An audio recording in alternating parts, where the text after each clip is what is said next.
Good morning student. आज आपण TY BCom semester 5 या वर्गाचा ऍडव्हान्स अकाउंटिंग या सब्जेक्ट मधील इन्व्हेस्टमेंट अकाउंटिंग या टॉपिकचा 9 नंबरचा प्रॉब्लेम पाहतोय. प्रॉब्लेम आणि त्याचं सोल्युशन. फर्स्ट प्रॉब्लेम पहा. Messrs Uday investment limited Pune submit the following details regarding one of their investment for the year 2012. First transaction आहे 1/1/2012 ला. ओपनिंग बॅलन्स दिलेला आहे. फेस व्हॅल्यू आहे 80,000 रुपये आणि त्याची कॉस्ट प्राइस आहे 81,600. ओपनिंग बॅलन्स वर आपण फक्त इंटरेस्ट कॅल्क्युलेट करतो. त्यानंतर ज्या इंटरेस्टच्या डेट आहेत म्हणजे इंटरेस्ट मिळण्याच्या तारखा त्या सर्वात महत्वाच्या असतात. तर इंटरेस्ट मिळण्याच्या ज्या तारखा आहेत त्या आहेत 31 मार्च आणि 30 सप्टेंबर. त्यानुसार आपण महिने काउंट करून प्रत्येक ट्रान्झॅक्शन साठी इंटरेस्ट कॅल्क्युलेट करणार आहोत. मग फर्स्ट ट्रान्झॅक्शन ओपनिंग बॅलन्स आहे, त्या ट्रान्झॅक्शनचा सिक्वेन्स लावून दिलेला आहे त्यामुळे सिक्वेन्स लावण्याची गरज नाही आपल्याला. त्यानंतर सेकंड ट्रान्झॅक्शन परचेसेसचे. त्यानंतर पुढचं सेल्सचं ट्रान्झॅक्शन करण्यापूर्वी आपल्याला 31 मार्चला इंटरेस्ट रिसिव्ह दाखवावा लागेल. त्यानंतर 1/7चं सेल्स.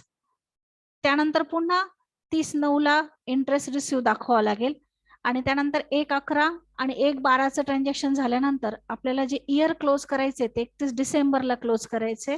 त्यामुळे 31 डिसेंबरला इंटरेस्ट आउटस्टँडिंग कॅल्क्युलेट करावा लागेल. इंटरेस्टचा रेट आहे 4% आणि इंटरेस्ट कधी मिळणार आहे वर्षातून दोनदा, तर 31 मार्च आणि 30 सप्टेंबरला.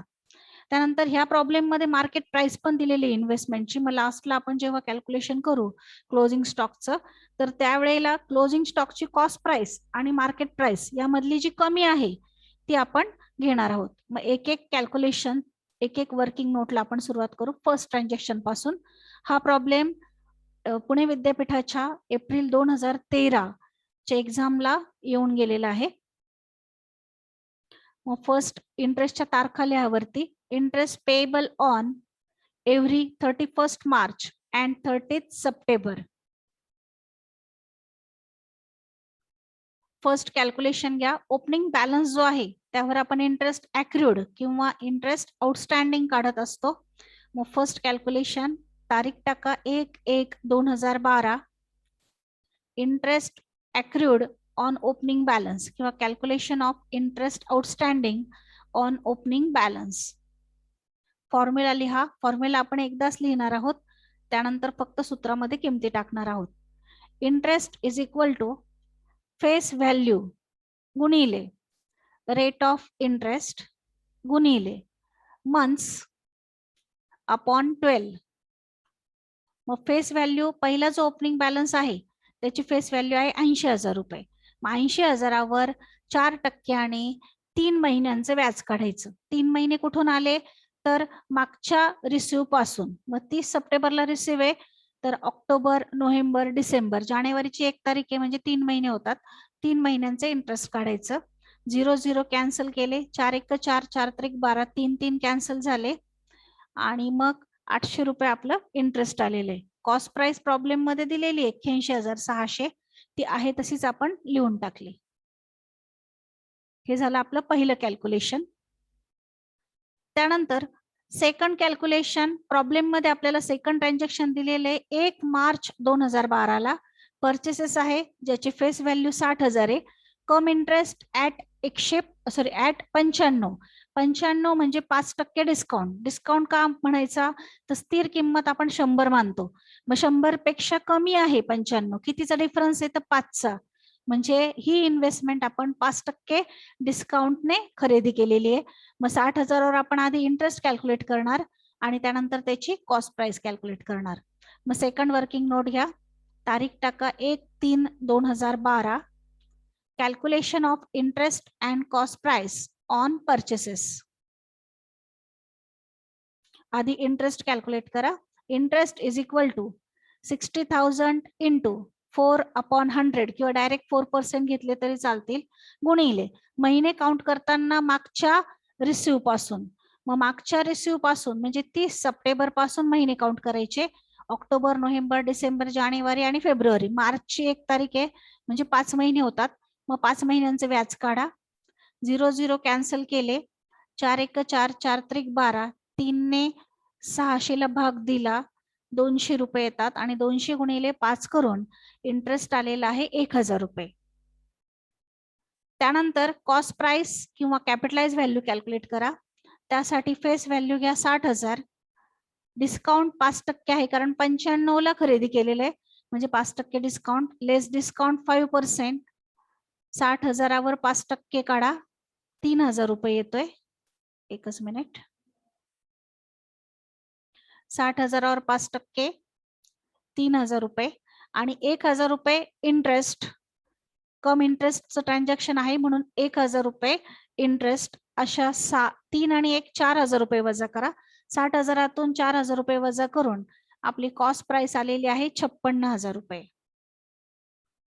कॉस्ट प्राइस किंवा त्याला कॅपिटलाइज व्हॅल्यू म्हणतात. तर ती आलेली आहे 56,000 रुपये. आता पुढचं जे ट्रान्झॅक्शन आहे ते डायरेक्ट 1/7ला आहे म्हणजे 1 जुलैला. मग 1 जुलैच्या अगोदर आपली जी इंटरेस्टची तारीख आहे ती येते 31 मार्च. म्हणून 31 मार्चला रिसिव्ह काढायचं. मग कितीवर रिसिव्ह काढायचं? तर पहिला ओपनिंग बॅलन्स होता आपल्याकडे 80,000चा. त्यानंतर आपण 60,000ची खरेदी केली. मग 80 + 60 म्हणजे आता आपल्याकडे इन्व्हेस्टमेंट आहे टोटल 1,40,000 रुपयाची. मग रिसिव्ह काढताना 1,40,000वर रिसिव्ह काढा. तारीख टाका 31/3/2012. Calculation of interest receive. Interest is equal to 1,40,000 गुणिले इंटरेस्टचा रेट आहे 4%. 4/100 गुणिले मागच्या रिसिव्ह पासून म्हणजे 30 सप्टेंबर पासून 31 मार्च पर्यंत 6 महिने होतात म्हणून 6 महिन्यांचं इंटरेस्ट काढायचं. 0 0 कॅन्सल करा. 4 1 4 4 3 12 3 1 3 3 2 6 1,400 गुणिले 2 करा. इंटरेस्ट आलेला आहे 2,800 रुपये. 2,800 रुपये. पहिलं ट्रान्झॅक्शन आपण ओपनिंग बॅलन्सचा इंटरेस्ट आउटस्टँडिंग कॅल्क्युलेट केला. सेकंड ट्रान्झॅक्शन परचेसेसचं होतं त्यावर इंटरेस्ट आणि कॅपिटलाइज व्हॅल्यू किंवा कॉस्ट प्राइस कॅल्क्युलेट केली. त्यानंतर थर्ड ट्रान्झॅक्शन करण्यापूर्वी इंटरेस्ट रिसिव्हची तारीख येत होती म्हणून आपण इंटरेस्ट रिसिव्ह कॅल्क्युलेट केलं. आता पुढचं ट्रान्झॅक्शन 1/7चं बघा. 1/7ला सेल्स आहे. Face value 50,000. Come interest at 102. 102 म्हणजे 2% प्रीमियम आहे आणि कम इंटरेस्टचं ट्रान्झॅक्शन आहे 1/7/2012ला. पुढची वर्किंग नोट घ्या 4 नंबरची. 1/7/2012 calculation of interest and cost price on sales. आधी इंटरेस्ट कॅल्क्युलेट करा. इंटरेस्ट इज इक्वल टू 50,000 गुणिले 4/100 किंवा 4% गुणिले मागच्या रिसिव्ह पासून महिने काउंट करा म्हणजे 31 मार्च पासून महिने काउंट करायचे. एप्रिल, मे आणि जून. जुलैची 1 तारीख आहे त्यामुळे 3 महिने होतात. 3/12. 0 0 कॅन्सल केले. 4 1 4 4 3 12 3 3 कॅन्सल झाले म्हणजे 500 रुपये आपलं इंटरेस्ट आलेलं आहे. 500 रुपये इंटरेस्ट आलेला आहे. त्यानंतर कॅपिटलाइज व्हॅल्यू किंवा कॉस्ट प्राइस कॅल्क्युलेट करा. कॅल्क्युलेशन ऑफ कॉस्ट प्राइस और कॅपिटलाइज व्हॅल्यू. फेस व्हॅल्यू आहे 50,000 रुपये. 102 म्हणजे 2% प्रीमियम आहे. 100च्या पुढे 2 म्हणून 2% प्रीमियम ऍड करा. Add premium 2%. 2% कॅल्क्युलेट करा. 2 शून्य झाकले म्हणजे 500 रुपये 1% येतो. 1000 रुपये 2%. 1,000 रुपये ऍड करा. लेस कम इंटरेस्ट. कम इंटरेस्ट म्हणजे इंटरेस्ट कॅल्क्युलेट केलेले आपण 500 रुपये ते मायनस करा. मग 50,000 अधिक 1,000 51,000 त्यातून 500 गेले म्हणजे कॅपिटलाइज व्हॅल्यू आली 50,500 रुपये. 50,500 रुपये. त्यानंतर पुढचं ट्रान्झॅक्शन. पुढचं ट्रान्झॅक्शन आहे 1/11ला परंतु 1/11च्या अगोदर इंटरेस्ट रिसिव्हची तारीख येते. इंटरेस्ट रिसिव्ह आहे 30 सप्टेंबरला. मग आता 30 सप्टेंबरला आधी इंटरेस्ट रिसिव्ह काढावं लागेल. मग तारीख टाका 30/9/2012. Calculation of interest receive. तर इंटरेस्ट रिसिव्ह कितीवर काढायचं? तर मागच्या रिसिव्हला आपल्याकडे बॅलन्स होता 1,40,000चा. त्यानंतर एक ट्रान्झॅक्शन झाले सेल्सचं 50,000चं. मग 1,40,000तून 50,000 रुपये वजा करा. आपल्याकडे बॅलन्स राहील 90,000. मग 90,000वर इंटरेस्ट रिसिव्ह कॅल्क्युलेट करा. इंटरेस्ट इज इक्वल टू 90,000 गुणिले 4% किंवा 4/100 गुणिले मागच्या रिसिव्ह पासून 6 महिने होतात म्हणून 6/12. 0 0 कॅन्सल करा. 4 1 4 4 3 12 3 1 3 3 2 6 900 गुणिले 2 1,800 रुपये इंटरेस्ट रिसिव्ड कॅल्क्युलेट झालेला आहे.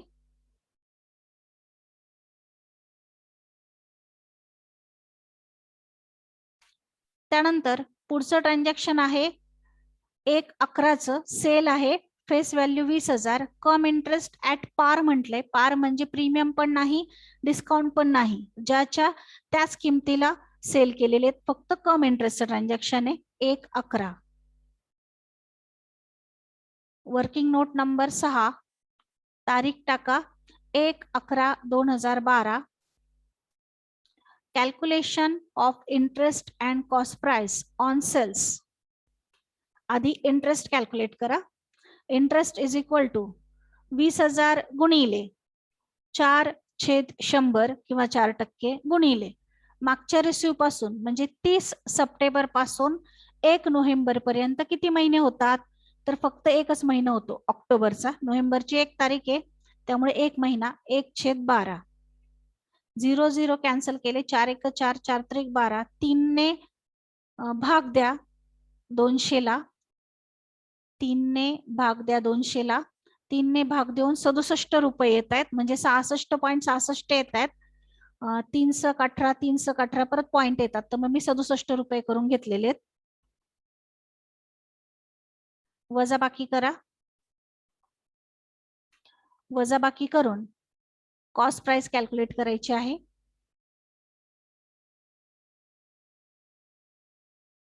दोन शून्य कॅन्सल केले. 4 1 4 4 3 12 3 ने 200 ला भाग दिला 66.66 येतात तर ते मी 67 करून घेतलेले आहेत. 3/18 3/18.66 चे 67 केले. त्यानंतर कॉस्ट प्राइस काढताना ऍट पार आहे म्हणजे प्रीमियम नाही डिस्काउंट पण नाही, फक्त कम इंटरेस्ट वजा करायचे. कॅल्क्युलेशन ऑफ कॉस्ट प्राइस किंवा कॅपिटलाइज व्हॅल्यू. त्यासाठी आधी फेस व्हॅल्यू घ्या 20,000 रुपये लेस कम इंटरेस्ट 67 रुपीज.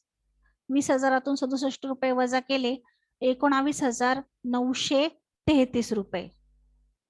19,933 रुपये कॅपिटलाइज व्हॅल्यू आलेली आहे. त्यानंतर पुढचं ट्रान्झॅक्शन आहे 1/12चं. 1/12ला परचेस केलेले 24,000 रुपये फेस व्हॅल्यू असलेली इन्व्हेस्टमेंट. EX इंटरेस्ट ऍट 99 म्हटलंय. 99 म्हणजे 1% डिस्काउंट. मग पुढची वर्किंग नोट घ्या. Note number 7 1/12/2012. Calculation of interest and cost price on purchases. आधी इंटरेस्ट कॅल्क्युलेट करा. इंटरेस्ट इज इक्वल टू 24,000 गुणिले 4% किंवा 4/100 गुणिले मागच्या रिसिव्ह पासून महिने काउंट करा 30 सप्टेंबर पासून. ऑक्टोबर नोव्हेंबर डिसेंबरची 1 तारीख आहे त्यामुळे 2 महिने होतात 2/12. 0 0 कॅन्सल केले. 4 1 4 4 3 12 3 ने 240 ला भाग दिला. 3 8 24 आणि 0 म्हणजे 80 रुपये. 80 गुणिले 2 केले 160 रुपये इंटरेस्ट आलेला आहे. आता हे ट्रान्झॅक्शन EX इंटरेस्ट आहे. मग आपण कॉस्ट प्राइस काढताना फक्त जो डिस्काउंट आहे तोच वजा करणार आहे. म्हणून कॅल्क्युलेशन ऑफ कॉस्ट प्राइस और कॅपिटलाइज व्हॅल्यू. फेस व्हॅल्यू 24,000 लेस डिस्काउंट 1%. 1% कसा आला तर 99 म्हटलंय म्हणजे 1% डिस्काउंट 240 रुपये येतोय. 24,000तून 240 रुपये वजा करा 23,760 रुपये कॅपिटलाइज व्हॅल्यू आलेली आहे. आता सर्व ट्रान्झॅक्शन संपले परंतु प्रॉब्लेम मध्ये सांगितल्याप्रमाणे आपल्याला सर्व कॅल्क्युलेशन कुठपर्यंत करायचे तर 31 डिसेंबर पर्यंत करायचे. मग आपल्याला 31 डिसेंबरला इंटरेस्ट आउटस्टँडिंग काढावं लागेल.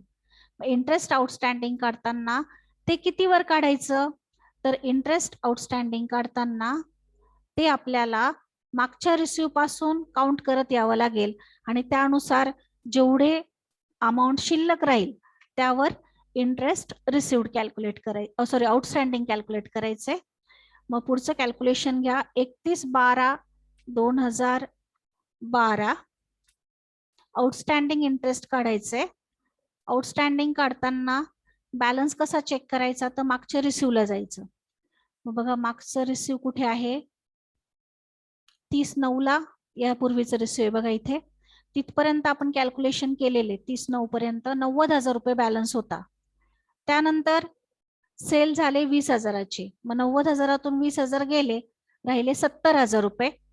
त्यानंतर परचेसेस केले 24,000चे. मग 70,000 प्लस 24,000 आपल्याकडे आता आउटस्टँडिंग साठी बॅलन्स आहे 94,000 रुपये. मग 94,000वर इंटरेस्ट आउटस्टँडिंग काढा. तारीख टाका 31/12/2012. Calculation of interest outstanding. Interest is equal to 94,000 into 4/100 into महिने काउंट करा मागच्या रिसिव्ह पासून, म्हणजे 30 सप्टेंबर पासून 3 महिने होतात. 3/12. 0 कॅन्सल केले, 4 1 4 4 3 12, 3 3 कॅन्सल झाले. 940 रुपये इंटरेस्ट आउटस्टँडिंग आलेला आहे. आणि आता last working note, closing stock calculate करायचा आहे. त्यासाठी एक स्टेटमेंट टाका, 9 नंबरची वर्किंग नोट. तारीख टाका 31/12/2012. Calculation of closing balance, capitalise value of investment. 3 column करा, पर्टिक्युलर, फेस व्हॅल्यू आणि कॅपिटलाइज व्हॅल्यू. 3 कॉलम करा.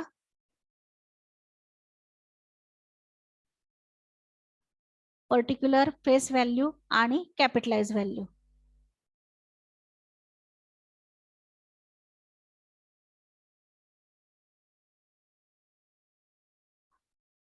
आधी ओपनिंग बॅलन्स घ्यायचा आहे.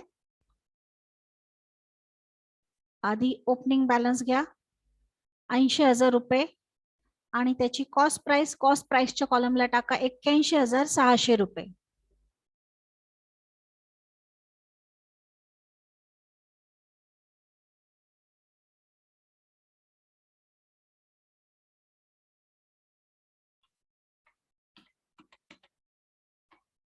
त्यानंतर जेवढे सेल्स असतील तेवढे सर्व सेल्स आपण मायनस करणार आहोत. मग सेल्स 2 सेल्स होते, दोन्ही सेल्सची आपण बेरीज केली. एक सेल्स 50,000 रुपये आणि दुसरे सेल्स 20,000 रुपये. दोन्हींची बेरीज आली 70,000 रुपये. मग 80,000तून 70,000 वजा करा, बॅलन्स राहील 10,000 रुपये.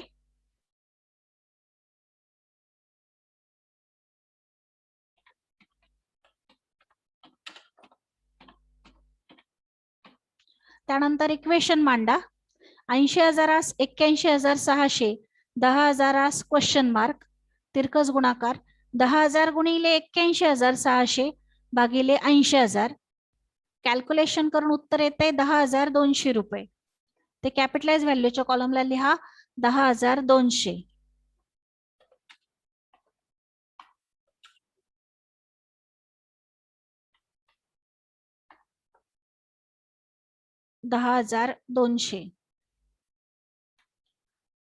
त्यानंतर जेवढे परचेसेस असतील त्याची फेस व्हॅल्यू मध्ये ऍड करायची आणि कॅपिटलाइज व्हॅल्यूच्या कॉलमला ऍड करायची.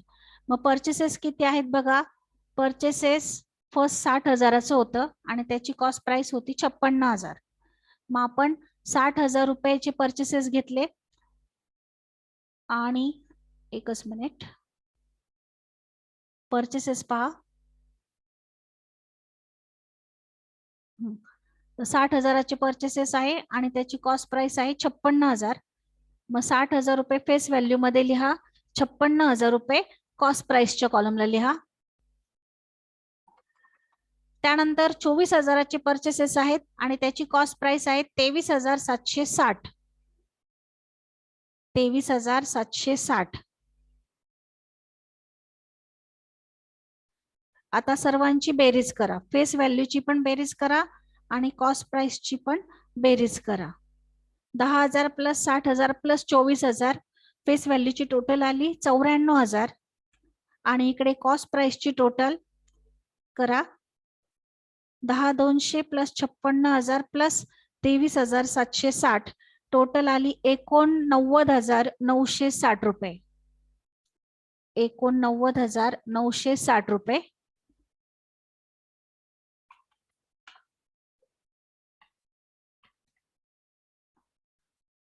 त्यानंतर ह्या प्रॉब्लेम मध्ये मार्केट व्हॅल्यू पण दिलेली आहे, त्यामुळे मार्केट व्हॅल्यू कॅल्क्युलेट करावी लागेल. मार्केट व्हॅल्यू किती आहे पहा, लास्टला दिले. The market price of investment on 31 December 2012 at 98%, 98%. मग एकतर 2% कमी करा किंवा 94,000च्या 98% कॅल्क्युलेट करा. कोणत्याही पद्धतीने कॅल्क्युलेशन केलं तरी चालेल. मग मार्केट प्राइस 98% म्हटलंय म्हणून मी लिहिले बरोबर 94,000 गुणिले 98% किंवा तुम्ही 2% वजा केले तरी तेवढंच उत्तर येणार आहे. तर वजाबाकी करून किंवा 98% कॅल्क्युलेट करून मार्केट प्राइस येते 92,120 रुपये. आणि आपला रूल असा आहे की आपण क्लोजिंग स्टॉक कोणता घेतो तर मार्केट प्राइस आणि कॉस्ट प्राइस यातली जी कमी किंमत असेल ती. म्हणून क्लोजिंग स्टॉक येईल 89,960 रुपये. Closing stock is market price or cost price whichever less is equal to, दोन्हीमधली जी कमी आहे ती घेतोय आपण 89,960 रुपये. आता स्टेटमेंट आखा. वरती स्टेटमेंटला नाव द्या, त्यापूर्वी सर्व वर्किंग नोट पाहून घ्या अगोदर. आपण जसे ट्रान्झॅक्शनचा सिक्वेन्स होता त्यानुसार वर्किंग नोट तयार केलेले आहेत.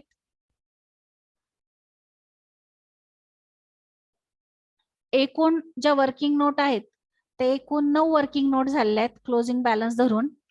आता स्टेटमेंट आखा. स्टेटमेंट तयार करतोय आपण. वरती नाव द्या, in the books of messrs Uday investment limited Pune, investment account.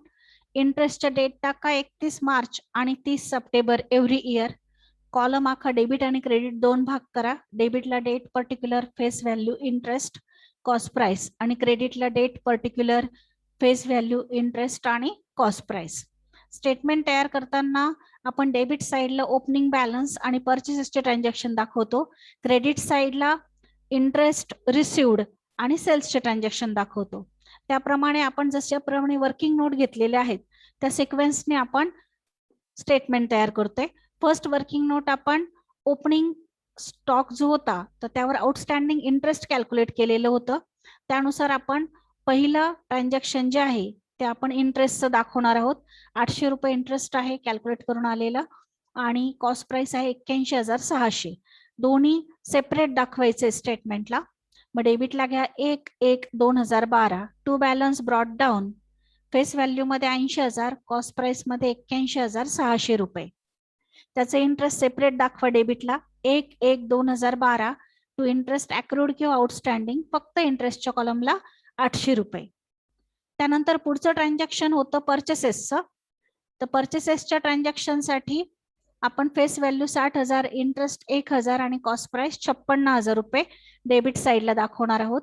मग डेबिट साइडला घ्या 1/3/2012 टू बँक अकाउंट कंसात परचेसेस. फेस व्हॅल्यू मध्ये 60,000, इंटरेस्ट मध्ये 1,000 आणि कॉस्ट प्राइस मध्ये 56,000. त्यानंतर इंटरेस्ट रिसिव्ह काढलं होतं म्हणून क्रेडिट साइडला तारीख टाका 31/3/2012 बाय बँक अकाउंट कंसात इंटरेस्ट, फक्त इंटरेस्टच्या कॉलमला 2,800 रुपये. त्यानंतर पुढचं ट्रान्झॅक्शन सेल्सचं होतं. मग क्रेडिट साइडला 1/7/2012 बाय बँक अकाउंट कंसात सेल्स. फेस व्हॅल्यू मध्ये फेस व्हॅल्यू 50,000, इंटरेस्ट मध्ये इंटरेस्ट 500, कॉस्ट प्राइस मध्ये कॉस्ट प्राइस 500 रुपये, 50,500 रुपये. त्यानंतर पुढचं ट्रान्झॅक्शन डायरेक्ट 1/11 होतं, त्यापूर्वी रिसिव्ह येत होतं म्हणून रिसिव्हचं ट्रान्झॅक्शन दाखवलं 30/9/2012 बाय बँक अकाउंट कंसात इंटरेस्ट. इंटरेस्टच्या कॉलमला 1,800 रुपये. त्यानंतर पुढचं ट्रान्झॅक्शन आहे 1/11.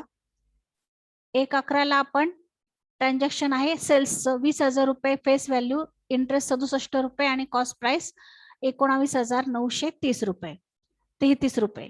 त्याप्रमाणे आपण क्रेडिटला दाखवलं 1/11/2012 बाय बँक अकाउंट कंसात सेल्स. फेस व्हॅल्यू 20,000, इंटरेस्ट 67 आणि कॉस्ट प्राइस 19,933 रुपये. त्यानंतर परचेसेसचं ट्रान्झॅक्शन होतं. डेबिटला घ्या 1/12/2012, 1/12/2012 to bank account. Face value मध्ये 24,000, इंटरेस्ट मध्ये 160 रुपये आणि कॉस्ट प्राइस मध्ये 23,760 रुपये. त्यानंतर सेल्स ट्रान्झॅक्शन आहे 1/12 लास्ट ट्रान्झॅक्शन होतं. मग सर्व कॅल्क्युलेशन संपल्यानंतर आपण इंटरेस्ट आउटस्टँडिंग काढतो. मग क्रेडिट साईडला घ्या 31/12/2012 बाय इंटरेस्ट आउटस्टँडिंग किंवा अक्रूड, फक्त इंटरेस्टच्या कॉलमला 940 रुपये. त्यानंतर क्लोजिंग बॅलन्स दाखवला क्रेडिट साईडला 31/12/2012 by balance carried down. Face value मध्ये 94,000 आणि कॉस्ट प्राइस मध्ये 89,960. त्यानंतर प्रॉब्लेम टॅली केला. टॅली करताना फेस व्हॅल्यूचा कॉलम टॅली झाला पाहिजे. तो 1,64,000ला टॅली होतोय. इंटरेस्टची क्रेडिट साईड मोठी आली 6,107 रुपये, ती डेबिटला मांडली. बॅलन्स काढला, बॅलन्स आला 4,147 रुपये. तो दाखवायचा प्रॉफिट अँड लॉसला. तारीख 31/12/2012 to profit and loss account. त्यानंतर कॉस्ट प्राइसचा कॉलम क्लोज केला. त्याची डेबिट मोठी आली 1,61,360, ती क्रेडिटला मांडली. बॅलन्स आला 967 रुपये, तो पण टाकायचा प्रॉफिट अँड लॉस अकाउंटला. By profit and loss account 967 रुपये. याप्रमाणे आपला 9 नंबरचा इन्व्हेस्टमेंट अकाउंटचा प्रॉब्लेम टॅली झालेला आहे. थँक्यू.